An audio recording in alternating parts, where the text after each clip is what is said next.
following is a Orion Sportscast production. Here are your hosts, Josh Egan, Brad House, and Jarek Moore. Okay, it's the reboot, it's the revamp, brand, call it whatever the hell you want. We got a new logo, new sound, new ideas, 4 brand new shows, which the New names... New member. Why don't you member. introduce yourself? He is the birthday boy. I'll let him introduce himself because I know I won't do it justice. Take it away, Jarek. It's just Jarek Moore here, the kid from London. Nothing crazy. Just excited to be here. Excited for the opportunity to get on a podcast here and talk sports because I love sports. So let's get it going. Right. So what sports are we focusing on here, boys? Because we got 4 brand new shows we've announced. So obviously this is going to be the hockey one. So what are we doing later on in the week? Brandon, I know there's one you're kind of taking charge of. So why don't you tell us a little bit about the basketball one? Orion On, which is actually originated by Josh, which is countless names went through. Judgment Quite the trial, conversation. which actually was surprising that Josh, out of all people, came up with the basketball one. However, all of us will have a great opinion, and I'll bring lots of news and rumors and excitement and facts to the show, and hope that I can carry that one out as my own moving forward. Right. And then we'll get to the one, Brandon, me and you are going to do a show kind of focused on just sports media, what's going on Twitter, Instagram, Facebook, all that good stuff. And that's going to be called the B&J Show. We know the name. That's why we're doing it. But the one I'm most excited about, and the first episode will be this Thursday, we're going to do a show called Orion's Belt. Now, that's a very creative name because of the stars and the wrestling belt, self-explanatory. But that's going to be a wrestling show focusing on the world of wrestling. That'll be coming to you almost every Thursday. We hope nothing comes up to stop that because we like wrestling. So let's get right into it. We got some insider news to kick off the reboot. Cody Ceci is going to be joining the Edmonton Oilers. He will be getting a contract between 3.5 to 4.5 million, around 4 to 5 years. So not only will they have Tyson Barrie, Duncan Keith, and Cody Ceci, they probably also won't make the playoffs this year. So obviously we have a lot more to talk about, but that's the most recent news. What do you guys think of Cody Ceci joining in Edmonton? I'll take this one. Keep going, Jay. Keep going. Honestly, do people not see what's happened in the past year? Like we've seen these two play together. We've seen it in a bigger market where the team is closer to making the playoffs. They didn't really seem to do that well together. I mean, they didn't really play together that much, but I mean, the defensive core just, I don't know. It's just nothing but a head shake when it comes to Edmonton. I don't know. What about you, Brendan? I agree, especially with the history between the two. Obviously, I'm sure they're not necessarily looking for CC for Barrie necessarily. However, this addition to the D core isn't necessarily, Pietrangelo-like, Subban-like. It's not magnitude worthy. However, I think for the depths moving forward, especially if Hyman has come on this team and the Oilers, This is some of those weird pieces you're going to have to chip away at. I'm more excited as to why Josh is breaking this news as if he's Elliot Friedman. Because I have my sources. I won't give away who he's it is. Like but CC to Edmonton. Like that's all he has to say. Source is me. Hey, all that matters. That's me. I got it. That is the source. But he was on the phone. I don't know what Edmonton's doing here, man. Like they got some solid defense on back. I mean, you got Darnell Nurse there, who was a Norris candidate this year. He would finish top 5 in voting. They got Evan Bouchard coming up the ranks. He should be getting a good look this season. So I don't quite know. You would hope. I don't quite know what they're doing here, bringing in, if they decide to bring back Barrie, bring in CC, and then they also brought in Duncan Keith. It just seems a little weird to me, but it's kind of weird. It's been. Does it not seem rushed in a way? Like they're kind of like they don't really want to wait it out a little bit, like wait to get through the offseason a little bit. They just keep making moves, and they don't really want to see what the market is. Like, I don't know if that might just be me, but that's a very good observation. I feel like sometimes when you're quick to pull the trigger, to say the less, and maybe not, wait to see some of these numbers that are coming out. I know Josh can't wait to get into what Ovechkin signed for, considering what not a lot of these rumors, and not even rumors, but personal opinion had him at. But you know what? To your point, Jarek, I believe that. If they were to wait, although with every team, you may lose that opinion and that option. And you obviously don't want to become hindsight 2020 when you could obviously add something to your team. Yeah, right. So Cody Cece kicking off the show was not on my bingo card, but let's take it back because we've had a week full of hockey, and the first thing to kind of kick it off was the expansion draft. So just to start off, Jarek, we'll start with you. It's your birthday. You can kick it off here. What did you think of the expansion draft? Like, don't go into details about the players and all that. Just the overall like presentation of the product. I don't know if you watched it or not. I know I it mean, was kind of ruined earlier in the day, but what did you think of the whole thing? from what I've seen, from what I saw of it, like, I mean, they did put on a good show for the fan. I mean, I don't know if there was actual fans there, but I mean, from what I've seen, like, they put on a decent show. They showed off the team a little bit. I mean, it wasn't to the extent of what Vegas was, obviously, because of COVID and everything. It really can't be. But I mean, I don't really have a problem with the Frank Saravelli kind of just announcing all the picks earlier in the day. Just doing his job. It's his job. I mean, no one else was doing it. They could have did it too. I mean, it's kind of on the NHL. They're at 10:30. They're announcing the picks, and the show is on at 8:00 at night. So, yeah. I mean, what else do you really do there, right? Brandon, what did you think of it? Oh wow! You know what? I know Josh was taken by the jerseys and the way they looked on the gentlemen and how they actually phenomenal in person instead of just drew it up online and in a sketch. However, what was more beautiful was probably the backdrop. You know, in Seattle, they have the beautiful water at the bay wherever they were. Seattle looks nice. I didn't know Seattle was so beautiful. I mean, it's going to be a really good destination if they make it late in the summer for playoffs. Just like Vegas, obviously, that's the plan, I'm sure. However, I was surprised personally. Obviously, I might not have known as much as y'all, but they had the players there, especially Giordano. A lot of respecting him to be moved within that dealing, like not even landed in Seattle and not even supposed to be on with them. And they had a lot of them, including Eberle, ready to go with the jerseys on. That was pretty impressive. Good on them, honestly. And more over the fact that that was what took place. I'm excited around the league, and what I watched that on that night. I was watching with Steve Dangle on his YouTube, and I think that the way he approached it was a lot more entertaining than me watching by myself with the TV. And I think that that's a good way of going with online platform is especially if you're growing a fan base, is to interact instead of just watching on the TV. Yeah, for sure. I mean, obviously we can touch more on that on our on the weekly, what are we calling it? The B&J show, like the approach to that. But I thought the NHL dropped the ball a little bit here because they kind of didn't make as big a spectacle out of it as they did with Vegas. Like, people were expecting something big and something fantastic, but I just kind of felt like Seattle dropped the ball. It was outdoors. It didn't feel very personal and intimate.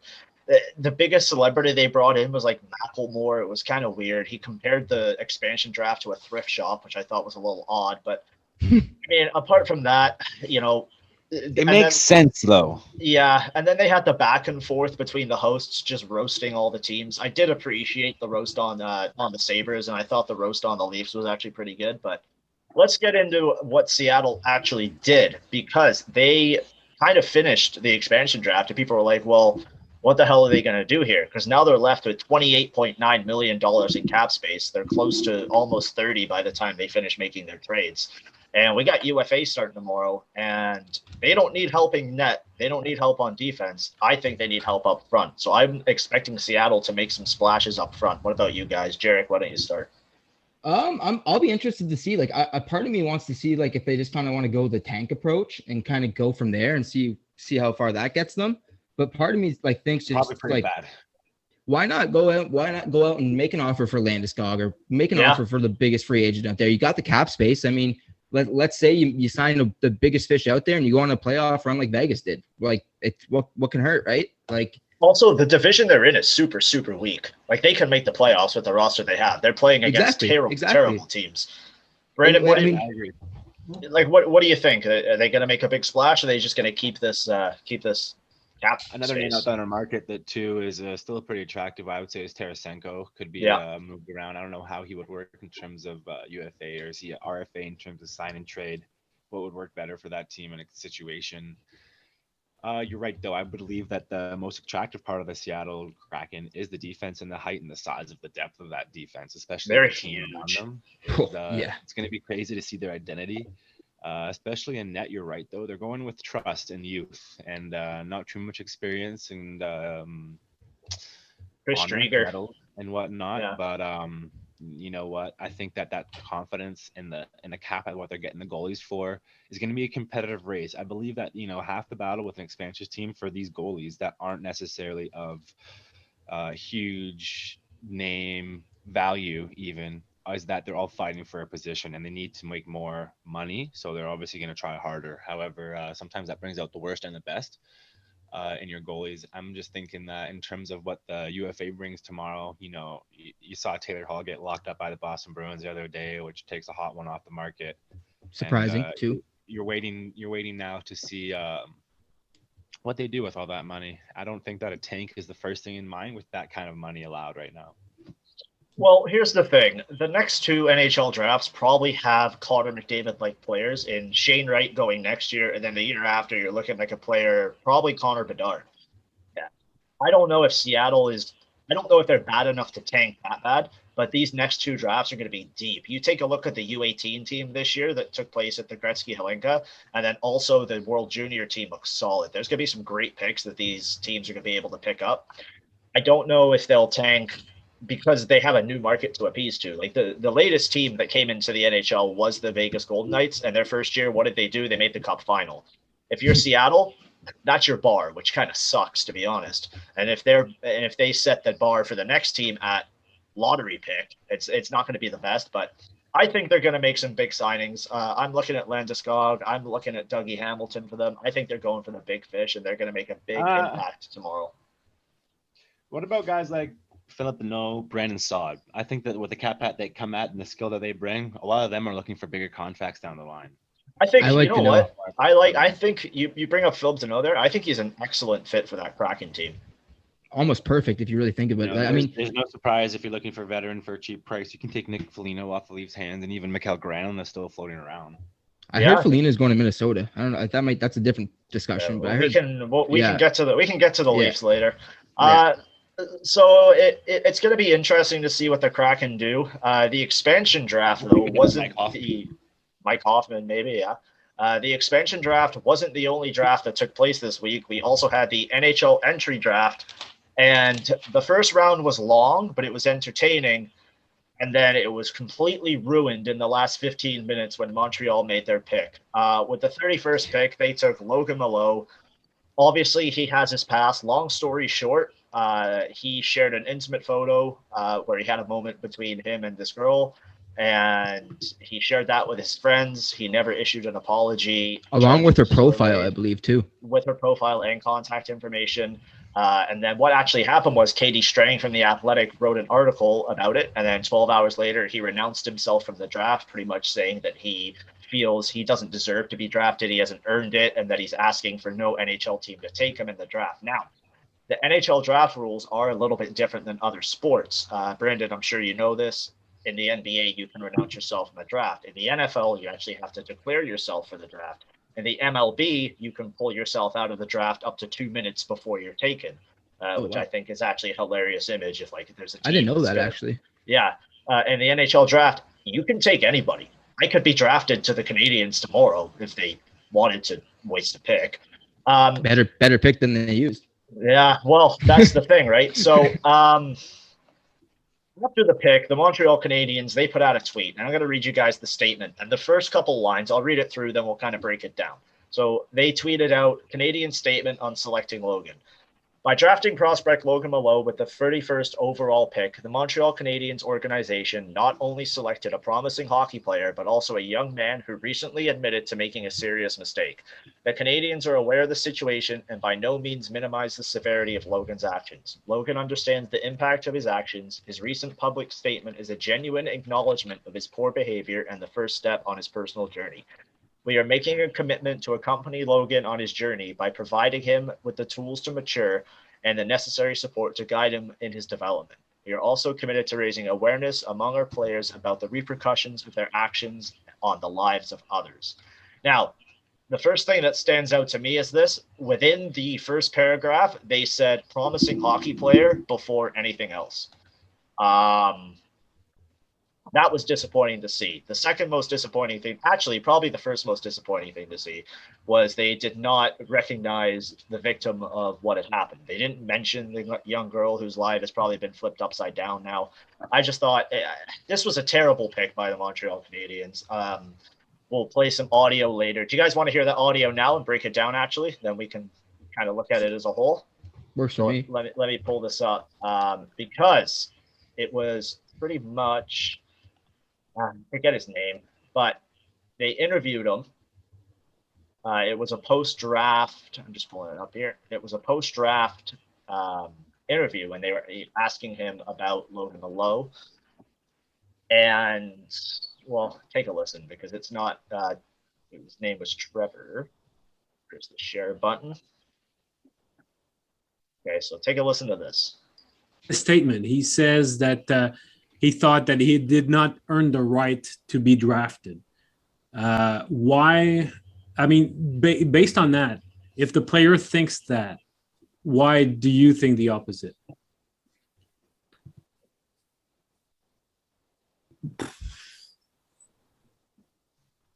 The clip hasn't frozen. That's him not answering the question. That's a huge pause.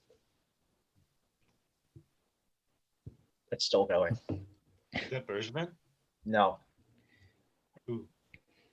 It's 1 second. What do you mean? What do I think the opposite? Can you Well- expand on that a little bit? Regarding Logan, in his statement, he says that So that was Trevor. I don't have his last name here for some reason. He's pretty much one of the higher ups in the Habs organization, and he was asked about it. That was at the end of day 2 of the draft. So he had rounds 2 to 7, which took 7 hours, by the way, to come up with an answer about the draft pick. And all he had was 21 seconds of silence. That was a long fucking pause. What do you guys think about this whole situation? Brandon, why don't you start this one? Just matter of fact, it is pretty sad. I don't know, obviously, if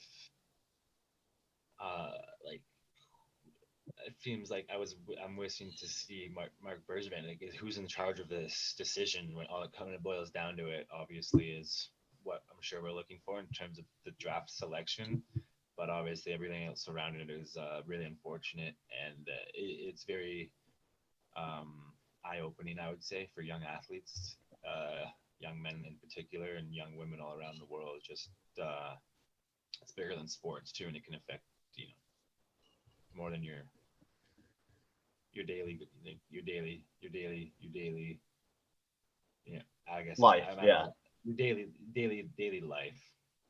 It's a lot deeper than sports. So It's more than hockey. Jarek, what did you think of this? Honestly, like the way I would want to start is if you have to do this much sit down interviews about a player and not what he does on the ice after you draft him, you probably just shouldn't draft him. Like, yeah, especially with the 31st overall pick, which is now I mean, it's a first round pick. The first and second rounders, I mean, those are the kind of guys that are always going to have the attention around them. But it's just like, I mean, if you really want the kid, no one else was going to draft him. It looked like anyways. So it's just, why not take him in the 6th or 7th round if you really want him that bad? I don't know. It's just, and then for that guy to have to sit there and answer, and it's just like, he obviously wasn't the one wanting to draft him, but just by the way he answered that question, it just easily didn't want to draft him. But it's just like, I don't know. It's not a good look on the Canadians right now, especially after their magical run. And as a Leafs fan, I'm saying a magical run as a good thing. And then you go and do this thing, and it's just like, what are you thinking? I just don't get it.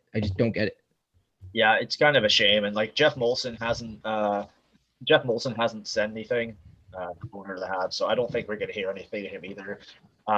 We have so much to say on this, so I'll just put one final pin in it. It's kind of another mark on the trail of Mark Bergevin, who has been, connected to the Blackhawks scandal right now, which is still undergoing investigations. Who knows if we'll ever see the results of those. He wanted to sign Slava Voinov. He had interest in Tony DeAngelo. Apparently, he's looking at, what's the guy from Vancouver? Jake Virtanen. And now he drafts this guy. Like, that's, I'm running out of fingers on my hand to count the questionable decisions Mark Bergevin has made. So it's not a bad look on the Blackhawks too. I hate to say that too. I'm not pointing fingers and, saying that he is doing it for sure, but the evidence is there. So We had to address that. I know it's not the funnest topic, but let's move on to the rest of the draft. Obviously, Owen Power goes first overall to the Buffalo Sabres. Just one Poor question guy. regarding Owen Power. Yeah, poor guy.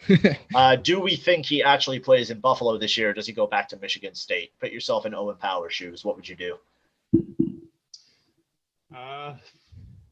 Putting myself in Owen Power's shoes, I feel as if though with what's happened recently in the world, situationally, pandemic-wise, COVID, Michigan hockey is a lot more atmosphere-like than playing in Buffalo and New Yeah. York. I don't know what necessarily everyone, you can't argue he develops any faster than he does enjoying the game of hockey. And there's no other way of enjoying your time than playing where you belong and where you feel most valued. And regardless, even you're the first overall pick and you know that the Sabres want you, you know very well that you would be one of them, top point scorers in general, not just defense in the NCAA. And the excitement for you would only grow. I'm sure that Michigan would be a top team again, just by off the way that a bunch of their other top teams keep coming through the top 5 players rather.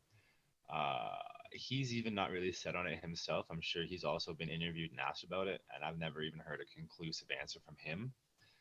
He did mention that he would like to go back to school because he didn't get to experience that full experience based on the pandemic restrictions. So- But would you rather go back and play there or make, a couple $1 million? I'm sure by a couple of the subtweets and replies you see on Twitter, they're all mentioning his house, his family, where he's from. He's like, this boy doesn't need NHL money when his family is set off very well, and he looks very fortunate, which is lucky for him. Obviously, you argue the fact that he can go and play in Buffalo and sign a minimum contract. However, like I argue for a young man, he could also lose for his love of the game of the sport if they do very bad. 100%. But and another thing too is it's like Brandon said, it's when you love the game so much and you're having fun playing it. I don't think going to Buffalo and making that $925 or whatever it is going to be even any better than playing in your NCAA team and having fun. So I don't know. I don't think he goes to Buffalo next year, especially from what Buffalo's done the last few years. They clearly aren't the team that a rookie can walk in there and fix the team. So I mean, there's been Dahlin, Ristolainen, Eichel now. It's multiple occasions that a rookie hasn't helped the team. So I mean, I don't know. Maybe he stays with Michigan, sees how the Eichel situation gets resolved, and then goes from there next year. But I think he's playing in Michigan this year. I'm just thinking, I just had this thought, he doesn't go there. They trade Eichel, tank again, and now next season you get to kind of start anew with, Owen Power on the back of your defense and then Shane Wright on your And they board. know each other too, I believe. Did they not play on Team Canada in the summer or early spring?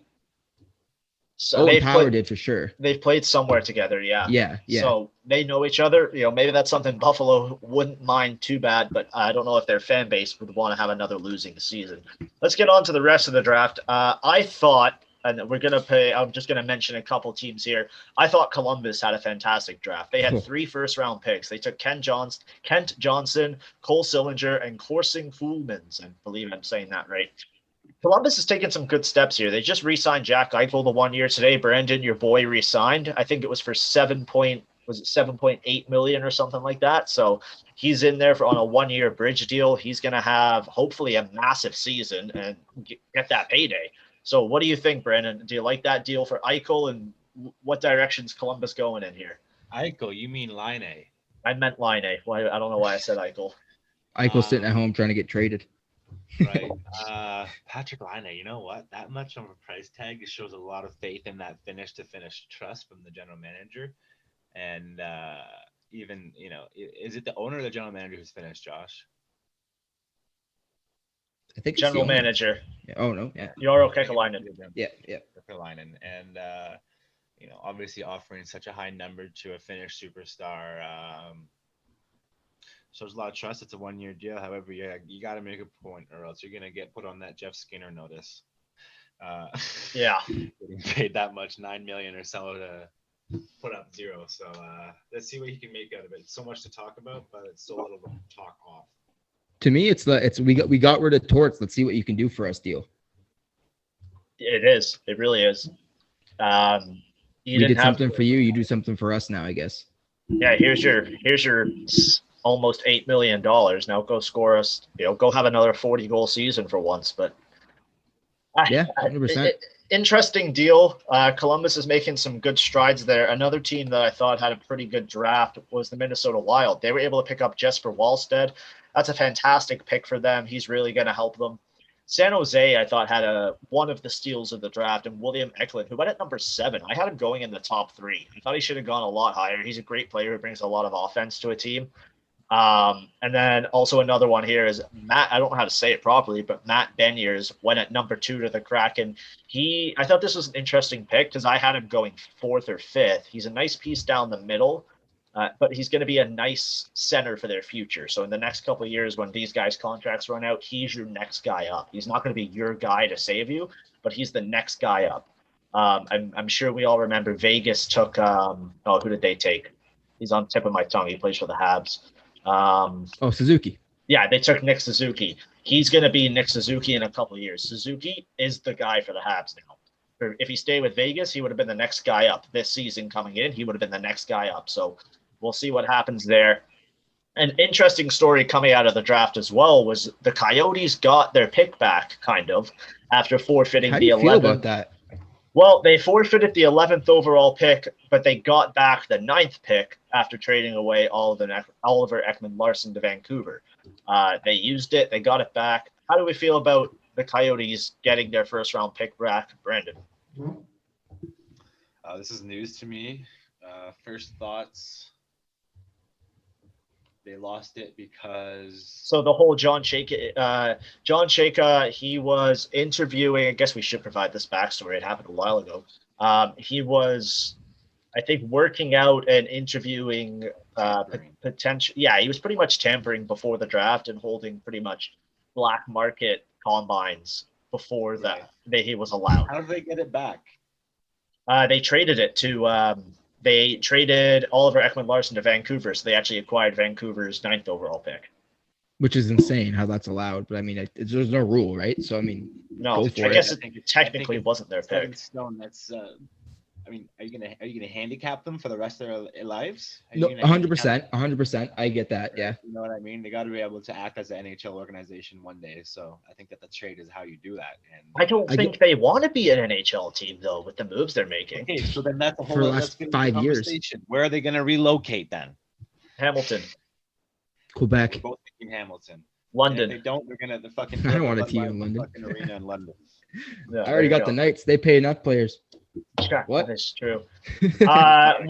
We will get back to that OEL pick later. Let's just finish up some notes on the draft. Anaheim. I thought Anaheim had a sneaky pick with Mason McTavish. He's going to be a great fit with Trevor Zegras. Anaheim's got a nice future there. Partner with Drew McIntyre. That guy is low key like 30 years old. He has a full beard, just a full head of hair. Like, it's unreal.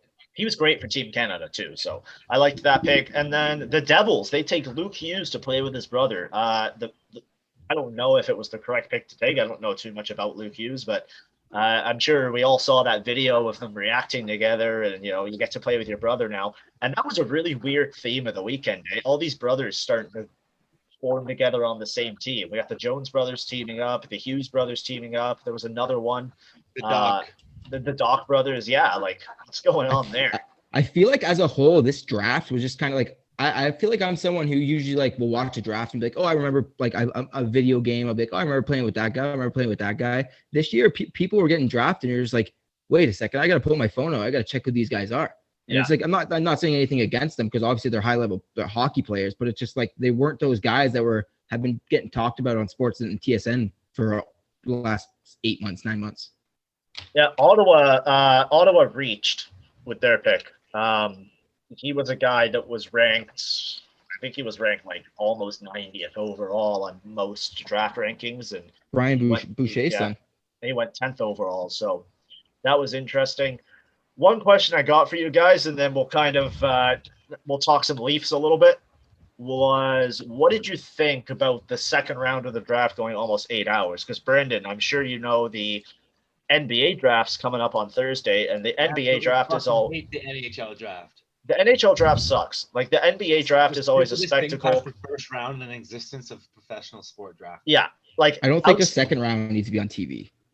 I just don't. It doesn't even matter if it's on TV. 8 hours is a disgrace to the human matter of time and space. What 8 hours, and I don't know any of these guys after the fucking first round. I don't know NBA draft anybody is after fun. 15. The NBA draft is good. Amazing. I can't The wait. NFL 2 draft rounds is this Thursday. fantastic. We're gonna have. Do you a think huge 7 draft. rounds as a whole is too much though? Like Well, it let's used like to be yeah, 13. You're giving That's away true. way too much false hope. oh 100%. Like you just like what this kid like you're drafting a kid just for him to put it in his Facebook bio. Like I just feel like at this point, You're almost ruining his development for fuck's sake. literally, I'd rather just be on like an undrafted free agent. It looks better anyways. And like, why don't you do that? Like, what do you think? 4 rounds, maybe? I mean, they do have bigger rosters than the NBA. NBA's what, 2 rounds? I think you just go off the history, maybe. Yeah. It's 2 rounds.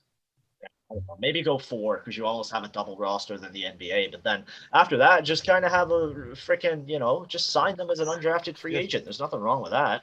What about going off of the history of like the NHL draft? Like go what percentage of players in the 6th and 7th rounds actually make the league? Like 100%. I get like the Datsyuks, the Just Pavel Zenderbergs of the Datsyuk. world, That's it. Or- That's just Cap, it. man. The or 6th even and 7th Connor round, Brown. Connor Brown was a people- 6th rounder, right? Like Pierre I get Engvall. it. Yeah, exactly. But it's just like, I mean, at what point do you go, okay, maybe we just let those guys go develop in different countries and play in Europe and play, I don't know, go play in different places and just develop that way instead of just being told you're drafted in the 6th and 7th round and then they just forget about you. I don't know. Just Speaking of late round draft picks, the Leafs had 3 of them. Well, I don't know, we were late. They took Matthew Nyes, who he's going to be a powerful, skilled winger. He's big guy. His game is relentless, energy in all corners of the rink. I've seen this guy play a couple times. He does look pretty good. Ty Voigt, he was kind of in. This was a weird pick because he didn't play last year because the OHL season was canceled. So it was a bit of a reach. It was difficult to get a read on where this guy was at and where he was going to be picked. But, I guess Kyle Dubas liked him, so they took him. And then with their last pick, they took a goaltender whose first name I'm not even going to pretend to know, but it's his last name is Pekska. So, obligatory goalie pick. The guy they drafted last year was his goaltending partner, so they already had the scouting report on him. Oh, that's pretty cool. Will he see NHL time? I don't know. But honestly, I had very low interest in the draft this year, especially the Leafs picks. They only had 3 of them, and none of them were until this. I think it was like the 2nd, the 4th, and the 6th round. So nothing really too interesting. And then just the last note on it, I just literally had the draft was way too long, 8 hours. What do you guys think they could do to make it more entertaining? Like, you want to bring in Snoop Dogg to host? Like, what are we doing here? Maybe just make it a social media thing. Just announce the picks over social media. Like, you know what I mean? Like the world, our generation especially is so social media driven. I mean, let's make it a social media thing. Just announce the picks over the NHL Network Twitter account. Just this guy, tag the kids. I don't know. It's just, I don't know. I just don't think 8 hours on TV is a good thing. It's considering nobody's watching it. Like, yeah. Brandon, let me ask you this. You watched a different format than I did. For the expansion draft with the watch along, and did you watch some of the playoff games in the watch along format too? Do you think that would work well if it was on like Sportsnet? Depends who hosts it. Well, anybody. I think it works. Just well say Steve Dangle. I think it works well because of Steve and his personality, but it wouldn't work well with like, one of the bland personalities on the front desk that's getting a little bit older in age. I don't know. I mean, because the thing about the interaction is it's not through the TV, it's through YouTube, right? Yeah. So you'd have to be on your computer regardless if you're on Sportsnet or not. But if you put him on Sportsnet, a lot of people are going to complain, like, why is this old guy in this, or why is this gentleman in the side of the frame? Like, get him out of the picture. Yeah. All right, well, let's stick with the theme of the Leafs. UFA opens tomorrow at, I believe, noon. So let's open with this question to start a UFA talk. Give me 3. Let's go 3. 3 names that you want to see the Leafs sign in unrestricted free agency. Jarek, why don't you start us off? I'm gonna surprise you with this one, James Reimer.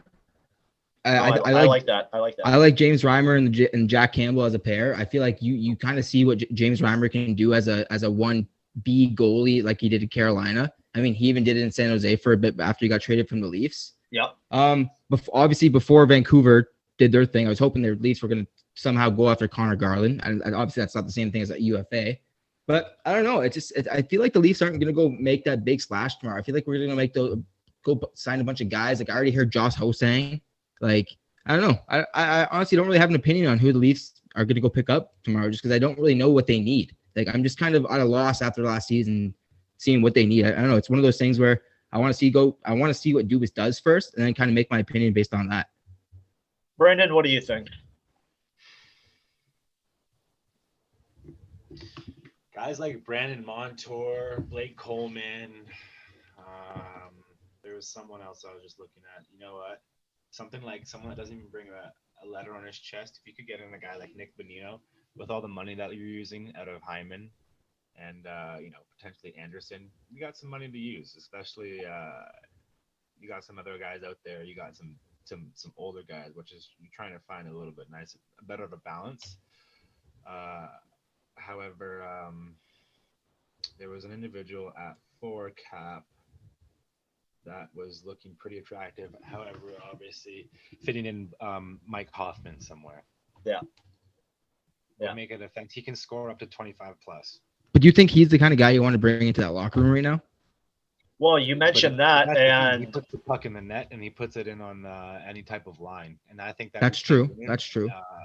Obviously, you can't develop goal scorers. You can hope that someone like Nick Robertson can play up and down the top 6, but Hoffman has veteran. I'm not saying that he's a good fit for the team, but I think it's more of what's going to be a product on the ice, because I'm pretty sure you're seeing that mesh and chemistry isn't necessarily what's going to push you over anymore. Right. Yeah, 100%. Well, Brandon, you mentioned they're bringing a guy into a locker room who hasn't, kind of stuck around there, and Josh Hosang has been linked to the Maple Leafs.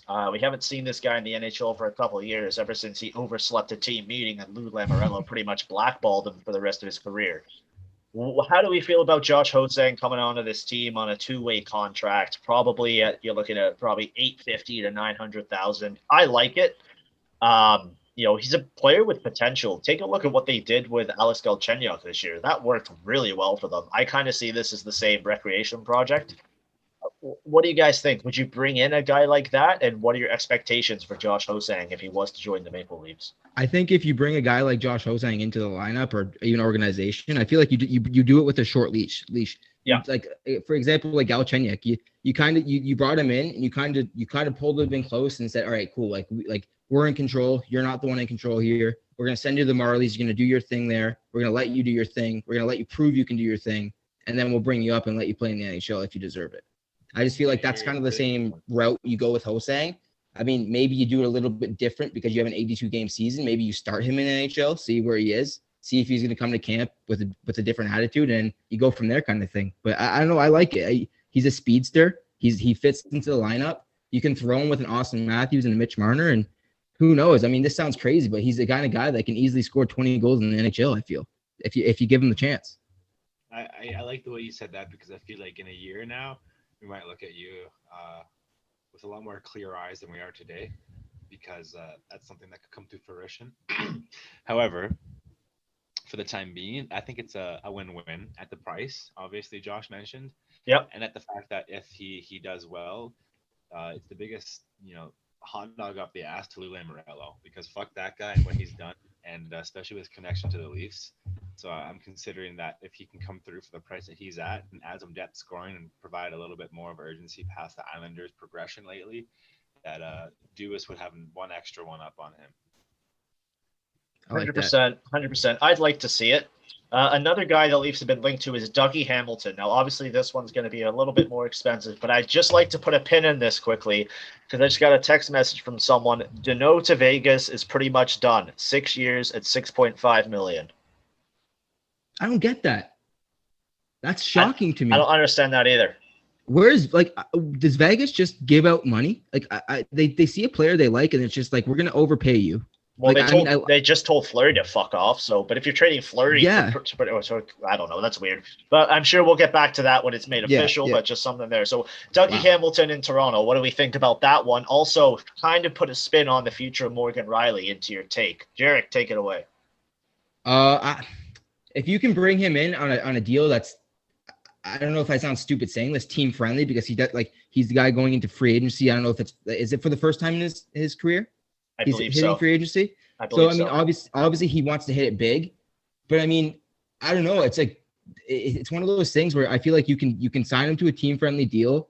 He gets like, I don't know, maybe a 2-3 year deal. He goes there, maybe gets a cup, and then goes and does his own thing. His projected contract is 8.2 million at 6 years. I mean, if you do that, Morgan Riley's gone. So I mean, like that part I hate a little bit because I'm such a big Morgan Riley fan. But it's one of those things where it's just like, You can say it. You can say you totally fucking hate that decision, and you fucking will never regret that left. You can say it. But so this is my question: if you bring in Dougie Hamilton at 8.2 million, but you're losing Morgan Riley, who's at what, 5.5, does that make your team better? That doesn't make your team better. I don't think I can disagree with that. What was the Leafs' strongest point last year? It was their defense. Like, Brandon, when's the last time you saw a Leafs defense play as well as they did last year? And you're going to break that up to get the new guy who likes museums? Like, fucking get over it.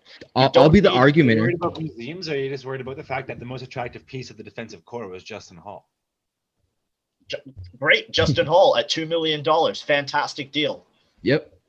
I mean, another thing I would like to think too, or even say, it would just be like TJ Brody. I feel like is a bigger part of that defensive change we saw last year than Morgan Riley was. I honestly want to say that. I think TJ Brody could easily be your new Morgan Riley if you wanted to bring in a Dougie Hamilton. You know how good the Leafs defense was last year? When you brought up TJ Brody, I remembered he played last year because I was thinking of Leafs defensemen.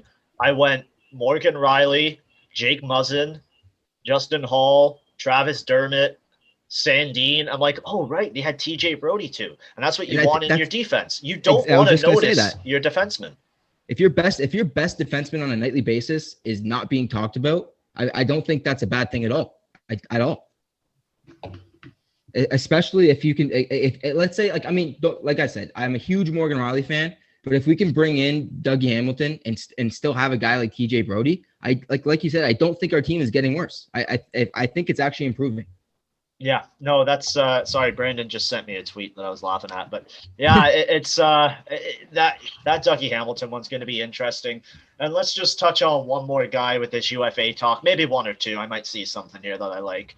Can the Leafs find a way to get Gabriel Landeskog? Because everyone's talking about it, and let's tell them why they can't do it. Brandon, why can't the Leafs re-sign Gabriel Landeskog, whose projected contract should be $8.6 million over 6 years? You said to re-sign Gabriel Landeskog, which doesn't necessarily work. Whatever, sign him. Had him in the first place. However, just to critique your grammar, I think that to Jarek's earlier point with Dougie Hamilton, Gabriel Landeskog is the last thing that we probably need. I know, right? Obviously, his skill, experience, statistics, they work in Colorado. They work very well in Colorado. And a lot of people may not discredit the fact that a lot of that just may work in one situation. And there's a lot of puck-heavy players. And a lot of puck-heavy players are in one team in the NHL, and that would be the Toronto Maple Leafs. William Nylander, Mitch Marner, Austin Matthews, Morgan Riley considered. Yeah. Will probably lick the puck both sides before passing it off. Bringing in a guy like Gabriel Landeskog, where he makes more assists usually than goals. However, cashes out on the power play is going to be one of those situations where, like in basketball, you're taking the ball away from your best players. And at the size of that cap, it's almost a slap in the face to a lot of the core of the Maple Leafs who have been fighting for their stripes. You got Mikheyev. That's one guy I named. But moving forward. But even Simmons, like, right? You just brought a guy like Simmons, and I mean, I know he's what, 34, 33, 34. But it's just like makes pretty much like 800. But exactly, but you have him taking less, and then like these guys are taking less for them to bring in multiple other players, maybe not just that one big fish. So it's kind of like you said, a little bit of a slap in the face to these guys, because they're just like, wait a minute, we're taking less for you to bring in another forward we might not necessarily need. And I feel like the last couple of years, the Leafs have already made those moves that we didn't really need to go out and do, like Patrick Marleau, for instance, John Tavares. Like we went out and signed those big deals that we don't necessarily need to do. So maybe we should just kind of keep the fans mindset in mind with maybe we don't need to bring in a guy at $8 million for him to struggle for a couple weeks for coming to Toronto, and especially after a season like we just had. Yeah. I don't know. Maybe that's not the best idea. 100% agree. I'll throw out some names there for the Leafs. I want you guys to just say yes or no. Kyle Palmieri, Yes. Yes, it's a very good idea. James Reimer, Yes. Especially to fuck Lou Lamoriello. And it's a Zach Hyman replacement. I think like exact Zach Hyman replacement. with a little bit more of facial hair. Yeah. Way more. Yeah. However, yes, James Reimer, because that'll bring the most fans back, missing everybody else about the old school Leafs. all right. Yeah. Jonathan Bernier. Fuck No. no, he's the worst thing that ever happened to the Leafs. Okay. He was. Zach, Yeah. Zach Parise. I'm Too so arrogant. 50-50 on that. Like that's such a maybe. I'm a no. He's too American. He's way too fucking proud American to be. Yeah, he doesn't want to come to Canada anyway, so I don't think it'll happen. This one's interesting because I can see this guy being a big impact player. Michael Bunting. Oh my God! Why would you say that? I was gonna say that. Michael Bunting, hometown. I think. What do you he's mean? great. Why would I say that? That's my job as the host, is to bring No, discussion because- points. Because I think we need to see him do something for one more year before everyone gets high on the Michael Bunting I thing. know, I don't no, want to be a but- hater, You know but what the problem is, he's gonna have that year next year, And then they And can't it- afford him. and it's not gonna. Yeah, and you know what, Josh, I'm so glad you said that. I wasn't even sure you knew about him that much, as well as didn't know him greatly. Buddy, I'm I locked know- in everywhere. Yeah, and ready to go. there's a lot to say about that because Jarek's right. Go let him prove himself, but he proves himself and he's too expensive for the Leafs, and it doesn't fit them anymore. I think that you capitalize off this right now. He's from Ontario. I think he's from around Peterborough, Toronto area. Another hometown kid that brings that excitement back to the core of the Maple Leafs that a lot of fans enjoy. And that's another win-win. He's probably going to be nowhere near over 2, way less than that. Maybe. What do you think, Josh? I think the Leafs will sign him. I think he'll be for 1.9 million over 2 years, Oh, and I think yes. he's going to be what? I said 2. That was pretty guesstimacious. I feel like Yeah, he would give the Leafs a little bit of a discount too. I think Maybe. 1.9. I think 1.9 is fair value for both teams. No, Yeah. 110%. Like 1.9 And you know what? being the discount. I know Over what you 2 mean. years, I wouldn't be mad about that. I like that deal. Okay, we got a couple more here. Derek Ryan. Honestly, I don't really know much about him to give an opinion, but I mean I know he's a good defensive player, but He's maybe. older, and I don't think he's worth it. Good conversation. Okay, yeah. Casey Cizikas, a Brampton Battalion legend. yes, because Lou Lamoriello. All right, fair enough. What Yeah, about that's very good. goaltending wise? We got Linus Ullmark. No, he played with Buffalo Sabres, and we don't need that karma. He I was don't think bringing a Buffalo hang Sabres on. goalie is a good Hang thing. on. He was a good goaltender on just a junior C type team. Okay, yeah, I- Derek Ryan, he's 34 years old. Older than No that. way, he's 34. He's the same age as Ovechkin, and I think he has nowhere near any value being in professional hockey. Ovechkin Okay. looks like he's 53. Did you see those grays? My goodness. That's a top Yeah, well, I'll take tell you for what, him. he might get paid like he's 19. Jesus. Yeah, I know. Yeah, fair enough. Seriously. Fair enough. I think that's all. We got a couple more. David Savard. What do we think about him? Probably at 2.5 over 3 years for the Leafs. Finally, brings another veteran cup champion now. Yeah, I don't mind that move. It's like a Bogosian move. This is a fun one. I think these two will end up on the same team again to try and do it one more time. Corey Perry and Ryan Getzlaf as a duo package. What do you think of that one? I don't think Corey Perry deserves to be a Maple Leaf ever again because he hurt my boy John Tavares. That's all was I an gotta say. accident. I know, don't think but that still. would be the case. I think that'll be the most disgraceful thing to happen. Maybe individually, I don't know how committed the Anaheim Ducks are to Getzlaf and the progression of their team moving. Anaheim's a forward. very young team right now, and there's They pros need and cons.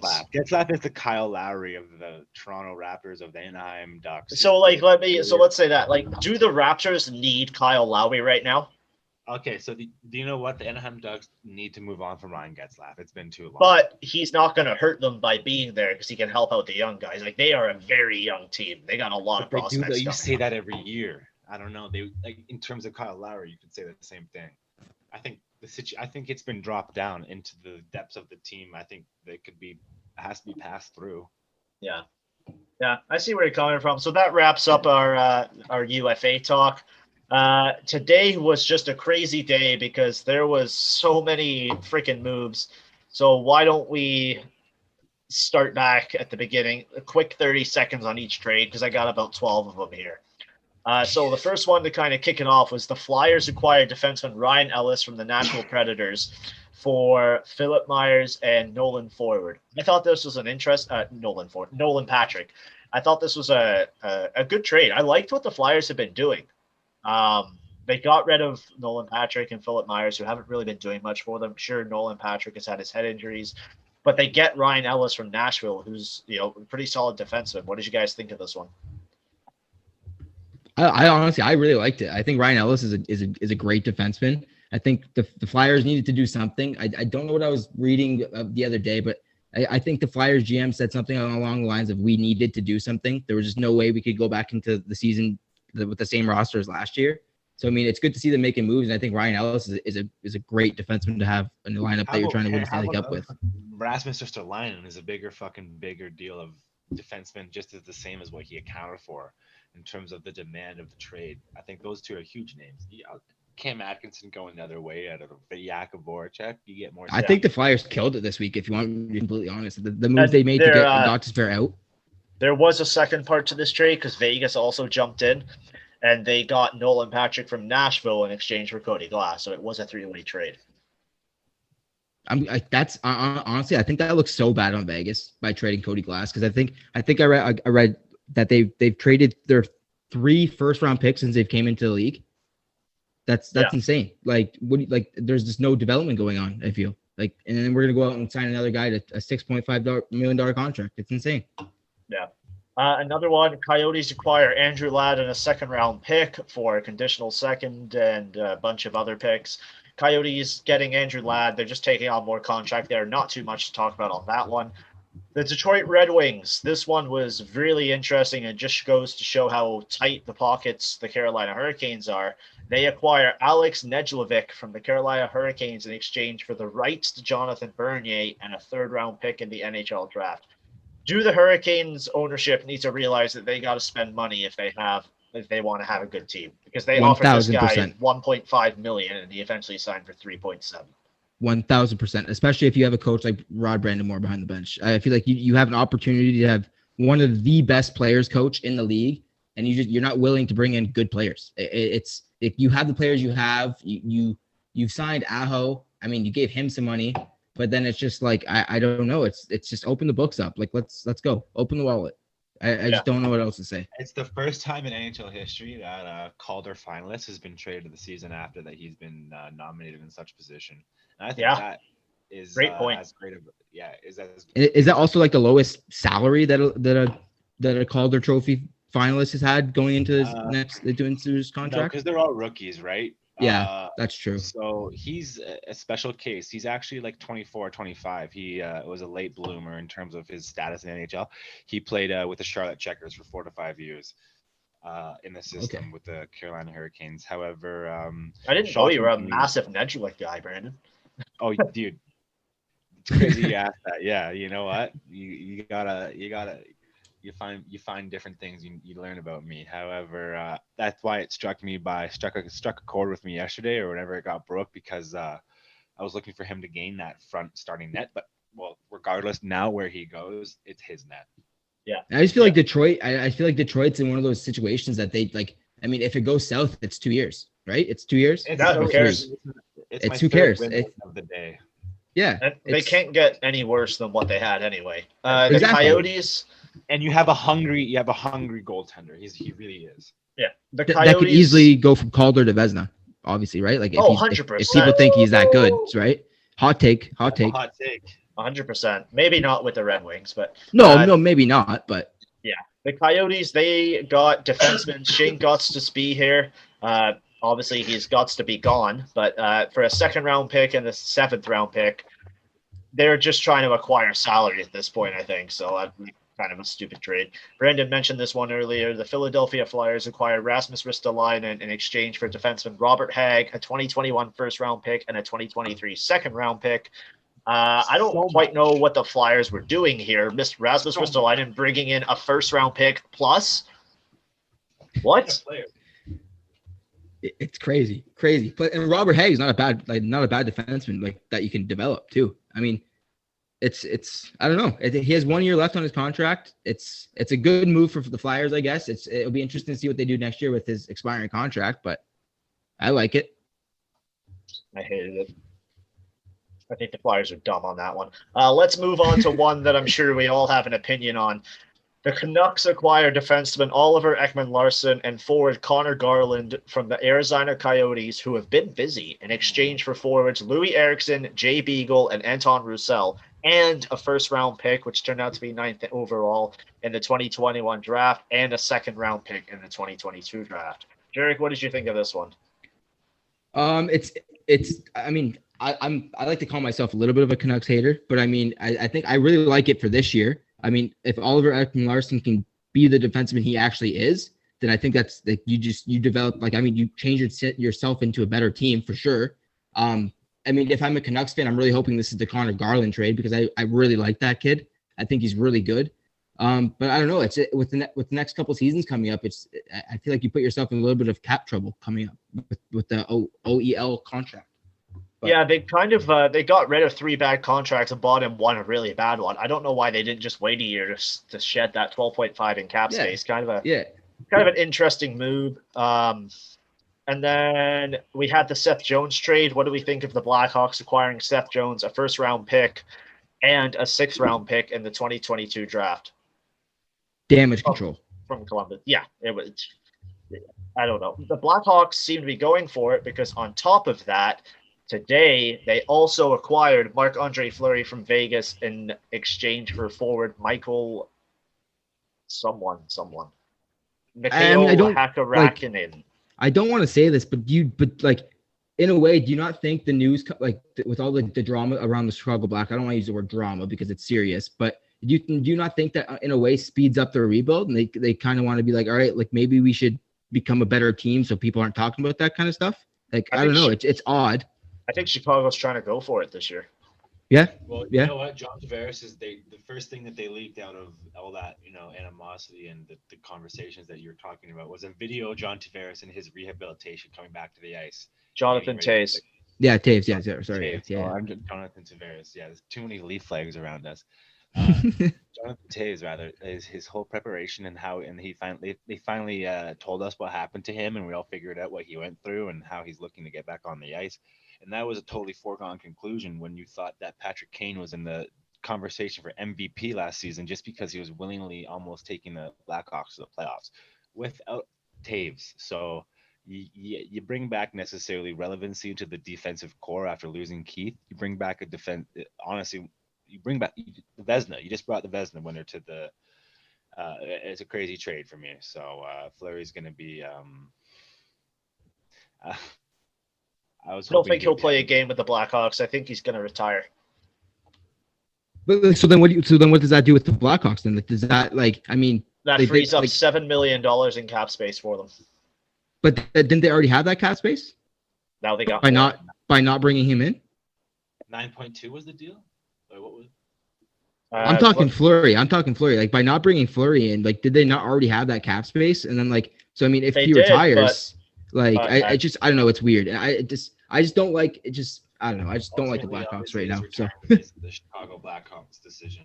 It's kind of weird because apparently Fleury found out about the trade through Twitter and like the Knights didn't reach out. I don't know. Like, I'm sure we'll hear more about this in the coming days. Let's wrap up here. There were a couple signings today. We'll talk about those quickly. We'll just go through the ones that happened today. The biggest one was probably Alex Ovechkin re-signed 5 years, $9.5 million a year. What do we think of that? He could have wrote his own check. He could have put $12 million on there and they would have signed it for him. I think he deserves whatever he wants. He has still never made more money than Mitch Marner. Insane. Connor Garland re-signs 5 years, 4.95. That's fair deal for him. Brandon, what do you think? Good deal. All right. I What do you love think of the Ovechkin one? I skipped over you there on Ovi. Bad deal. Oh, I thought we were having Ooh. discussions about him coming to Toronto on a league minimum. So this is. I would have liked that, yeah. Pavel Bunechvich, 4 years, 5.8. I thought this was really high. I thought that was like what, $2 million too high? $3 Maybe million 1.5. too high. Yeah. It was Fair way too enough, high, fair way enough. too long, too. Keith Yandel, $900,000 for 1 year in Philadelphia. That's rumored. Surprising, to be honest with you. I thought he was going to Boston. He's a Boston guy, right? So I thought he's gonna go home, play there for a bit. Keith Yandel in a Philadelphia jersey is gonna look weird, no? I think it's a great fit. It will look weird, but I think it's a great fit. Great fit player wise, yeah. 2 more here. We already touched on the Patrick Laine one, 7.5 for 1 year, and then Joel Armia re-signed 4 years, 3.4 million. I think that's a fair deal. Good deal by the Habs, even though Easily they're the best, still one of their still in best trash forwards in the playoffs. organizations. Yeah. So, are we done? That was fun. We were done for the first episode because we can't discuss any other sports in what's been a very heavily hockey talk conversation. Although we do have breaking news out of NXT. Oh, what's going on now? Karrion Kross versus Samoa Joe will take place at TakeOver. And then Okay, so, Jeff Hardy faces the winner. We're about to lose consciousness of our thoughts. Josh is about to stop recording. Thank you for all watching, and we'll see you on the Instagram lives after the next Leafs game. Go Leafs, go. Yeah, so we're not going to sign off on that because we'll see you before then. Our next show will be, Brandon, when are we doing the basketball one? Well, you guys said we have a Thursday wrestling show coming because we'll be doing a basketball recap NBA draft, which will have to happen after Thursday night when that happens. So it'll be All a right. Friday, Saturday show. Okay, sounds good. So we'll see you on Thursday with the Orion's belt. Make sure you follow us on Instagram, Twitter, subscribe on YouTube, and get all that good. Follow us all in our nameplates. You'll see them right here. Brandon wants to fight everybody. Go Leafs, go. He's a scrapper. Fuck you, Habs.